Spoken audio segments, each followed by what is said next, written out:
तो आप सभी को नमस्ते प्रणाम। मैं आपका अपना ठाकुर प्रखर सिंह और रात के 10 बज चुके हैं और कहानी का जो सिलसिला है वह दस्तूर जारी है। 26 नवंबर साल 2023 यानी कि आज से जोड़ें तो 5 दिन पहले की ये बात है। उत्तर प्रदेश की राजधानी लखनऊ और इसी लखनऊ में एक जगह लगती है सरोजनी नगर, और इसी सरोजनी नगर में एक बेहद महंगा रेस्टोरेंट है। सभी लोग उसमें बैठ के खाना खा रहे थे, अच्छे अच्छे संपन्न लोग आए हुए थे, और इसी गहमा गहमी भरे माहौल में एक परिवार आया हुआ था। परिवार में 2 बच्चे थे, मियाँ बीवी थे, पैसे से काफ़ी संपन्न लग रहे थे। रेस्टोरेंट भी महंगा था तो उसमें कोई सामान्य परिवार का आदमी जा भी नहीं सकता था। अब ये परिवार के 4 लोग बैठे हैं। बैठने के बाद जो बेटा है वो अपने पिता से कह रहा कि पापा इस बार छुट्टी में और न्यू ईयर पे मुझे जाना है सिंगापुर। अब ये चीज़ बच्चे ने जैसे ही बोला तब तक जो बीबी हो कहती नहीं, सिंगापुर नहीं, हम लोग दुबई जाएंगे।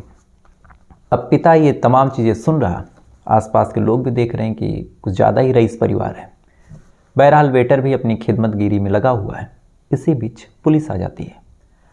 आने के बाद अब न किसी को देखती है न किसी को टटोलती है, सीधा सीधा इसी टेबल की तरफ आती है।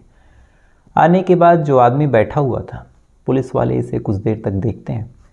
देखने के बाद मोबाइल से एक तस्वीर निकालते हैं। निकालने के बाद उस तस्वीर को मैच कराते हैं, और मैच कराने के बाद अपने फ़ोन से एक फ़ोन करते हैं। फ़ोन संजोग से जो सामने चेयर पे बैठा था उसी शख्स के फ़ोन पे बजता है, और जैसे ही बजता है पुलिस वाले फ़ौरन उस शख्स को घेर के खड़े हो जाते हैं।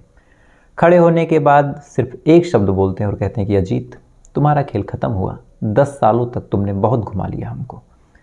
इतना कहने के बाद पुलिस वाले पलक झपकने की भी देरी नहीं करते, फ़ौरन उसे पकड़ते हैं। पकड़ने के बाद उसी स्पीड से अपनी गाड़ी की तरफ लेके जाते हैं। ले जाने के बाद वहाँ से चले जाते हैं। अब एक बेहद महंगे रेस्टोरेंट में इस तरह से पुलिस का आना, किसी शख्स को इस तरह से घसीट के गिरफ्तार करके लेके जाना, और एक ऐसा शख्स जो अभी 10 मिनट पहले दुबई से लेके सिंगापुर तक जाने की बातें कर रहा था। तो जब ये तमाम चीज़ आसपास के लोग देखते हैं तो देखने के बाद बड़ा ताज्जुब करते हैं कि आखिर ये था कौन और इस तरह की चीज़ें हुई क्यों। इधर जो महिला बैठी थी, जो बच्चे बैठे थे, वो भी थोड़ा सा परेशान थे। सारे लोग इनको घेर रहे हैं। खैर पुलिस वाले उस शख्स को लेके अपने साथ निकल पड़ते हैं। निकलने के बाद दिल्ली के एक स्पेशल सेल पे लेके जाते हैं। जाने के बाद अब उससे पूछते हैं और कहते हैं कि तुम्हारा खेल ख़त्म हुआ। 10 सालों तक तो तुमने जो किया वो किया, हमें उसका कोई अफसोस नहीं है, लेकिन अब जब हम पूछताछ करने जा रहे हैं तब हमारा टाइम ख़राब मत करना, और अगर अब तुम हमारा टाइम ख़राब करोगे तो शायद हमारा रवैया और हमारा तरीका ऐसा होगा कि इस लग्जरी लाइफ में तुमने ये चीज़ों को बहुत पहले शायद पीछे छोड़ दी होगी। इसके बाद उस शख्स से पूछताछ शुरू होती है, और जब पूछताछ शुरू होती है कि ये कौन था, क्या था, और इसने ऐसा क्या किया था जिस वजह से इसे गिरफ्तार किया गया, तो यहीं से फिर कहानी पहुँच जाती है लगभग 10 या 20 साल पहले। दरअसल 20 साल पहले उत्तर प्रदेश में एक जगह गोंडा, और इसी गोंडा में एक बेहद गरीब परिवार रहा करता था। परिवार में एक बच्चे का जन्म होता है जिसका नाम था अजीत। जन्म के बाद परिवार वालों को उम्मीद थी कि शायद अजीत पढ़ लिख के कुछ बन जाएगा, घर परिवार की जो मुफलिसी है, जो गरीबी है, उसे शायद दूर कर दे। इधर बच्चा भी धीरे धीरे बड़ा हुआ। घर वालों ने उसका दाखिला किया। दाखिला करने के बाद कक्षा 5 तक तो ये ठीक ठाक पढ़ता है, लेकिन जब कक्षा 5 का ये एग्ज़ाम देता है तो एग्ज़ाम में ये फेल हो जाता है। अब साल 1999 में ये कक्षा 5 के एग्ज़ाम में फेल हुआ। घर वालों की उम्मीदें टूटी। गरीबी का ऐसा बोझ था कि शायद आगे पढ़ाने के लिए इनके पास और साधन नहीं थे। तो माँ बाप ने सीधा सीधा अजीत से कह दिया कि अगर तुम पढ़ने लिखने में ठीक ठाक नहीं हो तो एक काम करो, तुम अपना कहीं जाओ, रोज़ी रोटी का जुगाड़ करो, और घर रहने से तुम्हारा शायद कुछ आगे होने वाला नहीं। माँ बाप की डांट मार पड़ी। अजीत अपने घर से निकलता है। निकलने के बाद मुंबई आ जाता है, और मुंबई आने के बाद उसी टाइम साल 1999-2000 की बात है, कुछ लोग ऐसे थे जो नए नए रईस बन रहे थे। उस टाइम कंस्ट्रक्शन का काम भी मुंबई में बहुत ज़ोरों शोरों से हो रहा था। नई नई बिल्डिंगें बन रही थी, आलीशान इमारत बन रही थी। उन आलीशान इमारतों को बनाने के लिए तरह तरह की सजावटी का काम होता था। पहले लोग पीओपी करवाते थे, फिर फॉल सेलिंग होने लगी।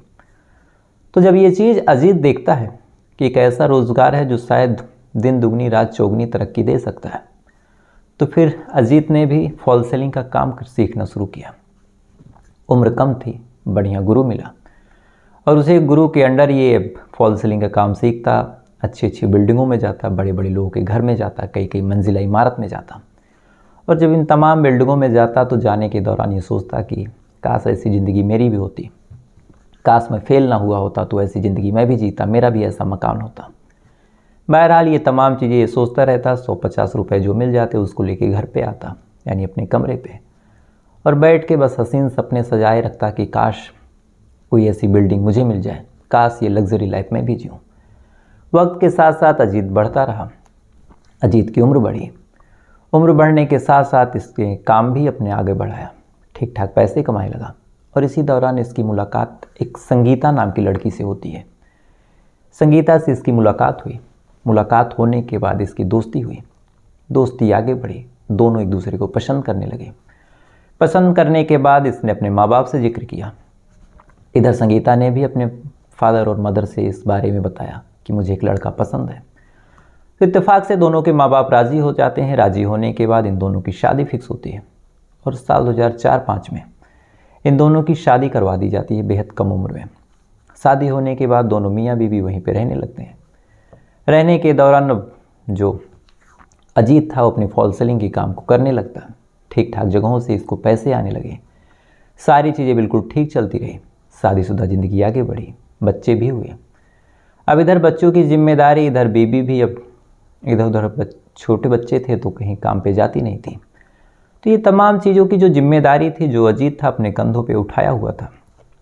वक्त के साथ साथ इसे उम्मीद थी कि शायद ज़िंदगी आगे बढ़ जाए, और वही तमाम उम्मीदें जो इसके फादर को इससे थी अब ये बच्चों से करने लगता है कि बच्चे पढ़ लिख के कुछ बन जाएंगे, बढ़िया ज़िंदगी जिएंगे।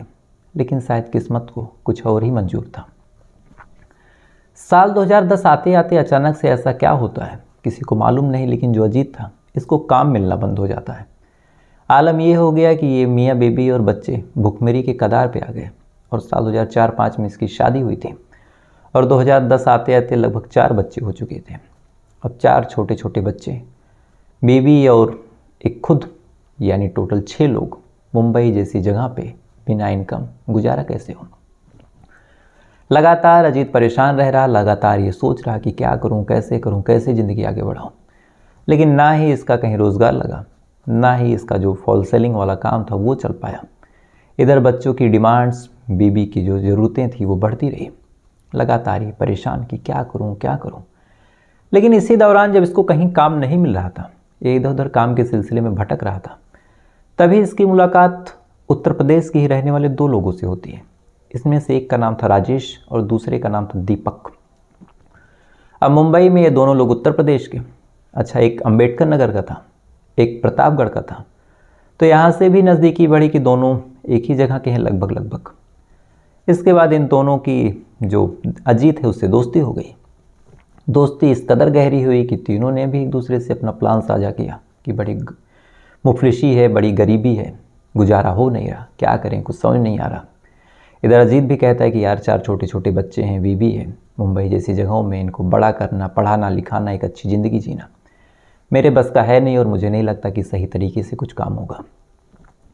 अब ये तमाम चीज़ ये लोग भी सुनते हैं। सुनने के बाद इन्हें भी बात जम जाती है।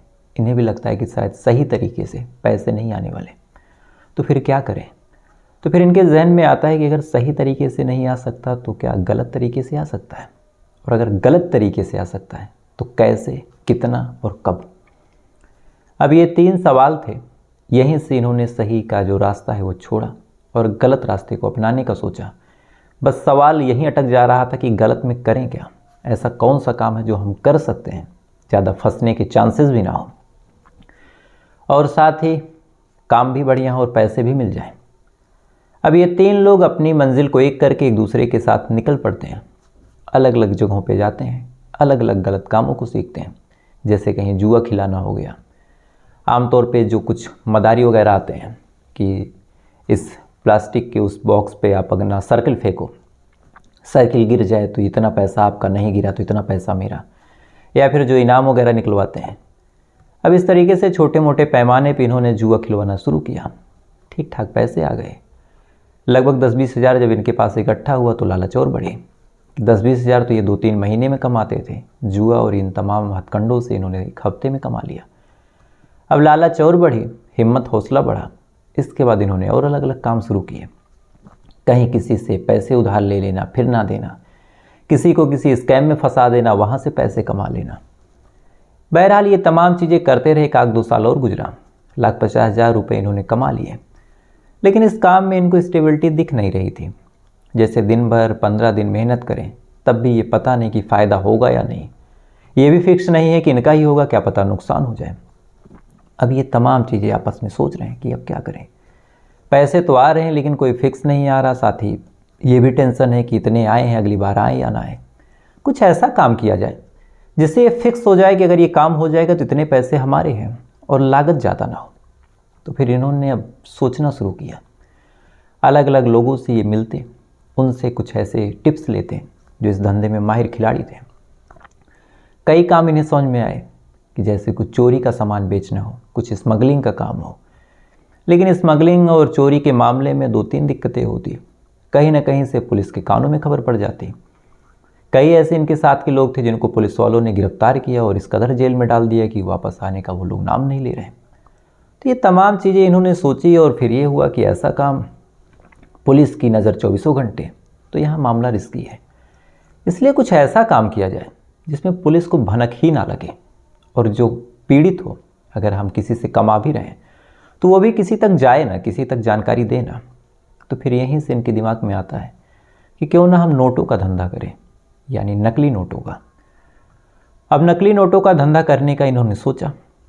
धंधा करने के लिए अब इन्होंने प्लान बनाया कि कैसे करें, क्या करें। और सबसे बड़ा बात कि पहला शिकार बनाए किसको। अब सवाल कई थे। बहरहाल इन्होंने सर पे कफन बांध के इस दलदल में कूदना सही समझा। ये लोग कूद गए। कूदने के बाद इन्होंने अब कुछ नकली नोटों की व्यवस्था की। व्यवस्था करने के बाद अब शिकार की तलाश। अब ये 3 लोग अलग अलग जगहों पे जा रहे हैं, अलग अलग शिकारों को फंसाने की कोशिश कर रहे हैं। इत्तेफाक से कोई इनके ऊपर यकीन कर नहीं रहा, क्योंकि ना इनके पास बढ़िया कपड़े थे, ना ही कोई बढ़िया गाड़ी थी। बहरहाल ये लगे रहे और साल 2013 के आसपास इनको इनका पहला शिकार मिलता है। शिकार के पास ये फ़ोन करते हैं। फ़ोन करके एक ही बात बोलते हैं कि क्या आपको अपने पैसे डबल करने हैं। अब वो शख्स सुनने के बाद परेशान कि ये कौन है जो फ़ोन करके ऐसी बात बोल रहा। वो थोड़ा सा मजाक में लेता है, उसके बाद कहता है कि अच्छा कैसे बताओ। तो फिर ये लोग कहते हैं कि मेरे पास कुछ नकली नोट है और नकली नोट आप मुझे जैसे 100 रुपये दोगे तो मैं आपको 200 से 250 दे दूँगा। और नकली नोट ऐसे हैं कि अगर आप पकड़ ले जाओ तो ये धंधा छोड़ दूँगा। अब ये चीज़ वो आदमी सुनता है। सुनने के बाद उसे कुछ समझ में आता नहीं, फिर भी कहता है कि चलो देख लेते हैं। वो आदमी आता है। आने के बाद डेट, तारीख, तमाम चीज़ें मुकर्रर।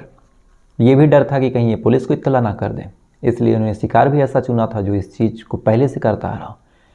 इसके बाद वो शिकार आता है। आने के बाद फिर बातचीत उससे होती है।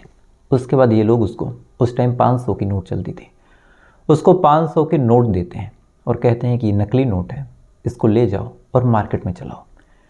अगर चल जाता है तो आगे की डील होगी, अगर नहीं चलता है तो आप आना और जो आपसे बन पड़े वो करना। अब वो शख्स जब इन तीनों के कॉन्फिडेंस को देखता है, राजेश, दीपक और अजीत के, तो भी खुश हो जाता है कि चलो ना कोई एडवांस ले रहा, पहले एक सैंपल दे रहा। वो नोट लेके निकलता है, एक दुकान पे जाता है। जाने के बाद उस नोट को देता है दुकान वाले को, कुछ सामान मांगता है। दुकान वाला उस नोट को लेता है, लेने के बाद चेक करता है और इत्तेफाक से वो नोट दुकानदार ले लेता है और छुट्टे दे देता है।